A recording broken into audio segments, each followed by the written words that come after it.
G'day, it's Jamie, and welcome to Where's My Yowie. Today, I'm reading an old newspaper report about a Thylacoleos, a sea serpent, and a yowie, so we'll get into it. This was published in Sydney's A Truth on Sunday, the 19th of July, 1896. Titled, The Sensational Season. The lion, the sea serpent, the hairy monster. Tenterfield terrified. A few months ago, the country was startled by the news that a most extraordinary wild animal had been seen by more people than one in the vicinity of Braidwood. From the first account, it was described as a terrible creature with a long shaggy mane, tufted tail, and ferocious aspect, and could not be mistaken for anything but a lion, and a full-grown lion of the first degree at that. But the animal vanished, disappeared, and the Braidwoodians once again breathed freely, and their world wagged along just as evenly as if the mysterious visitation had not been chronicled.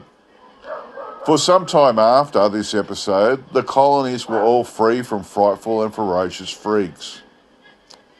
Only a few days ago, however, the southern world awoke to find the sea serpent had been rediscovered, and to read the appalling adventures of those who saw this terrible fish, flesh, reptile or devil made one's blood chill in the veins.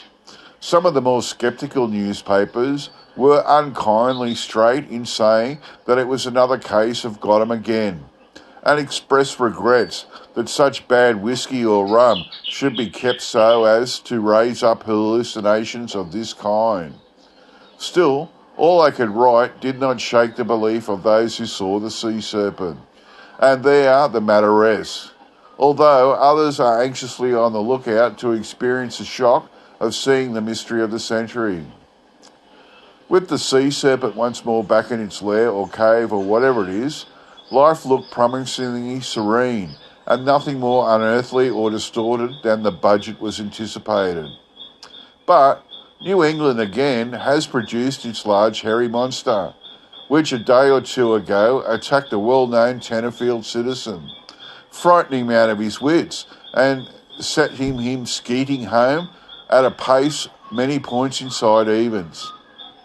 After escaping in this miraculous manner, he did not take long to arouse the populace, and an armed party set out forth to do that large hairy monster an injury or die in the attempt. The vicinity where the monster was last seen was scoured for miles around, and not a stone was left unturned to discover his whereabouts. Alas, the hairy monster had also vanished, disappeared, without leaving any impressions as to when or where he was likely to be rediscovered. Given the fact that a police constable, in all the majesty of the law, who had been dispatched to the scene, could not induce the large hairy monster to show his ugly features again, naturally the most aggrieved and injured personage over the whole affair is the Tenterfield citizen.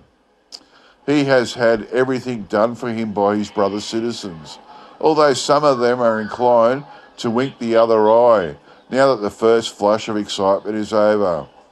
In any case, however, many New Englanders are now firm believers in the hairy monster, especially as this is not the first or second time he has been seen. And these said believers are armed to the teeth to give his hairy majesty a warm reception and cold steel at the very first opportunity. The end. That's pretty interesting stuff, that. I just like it, though I don't like it, the last line, where they're prepared to give his hairy majesty a warm reception and cold steel at the very first opportunity, so they want to shoot it. And it's so annoying, especially with Australia in the early days. It's like, oh, look at that rare animal. Well, let's kill it. Okay, that's it from me.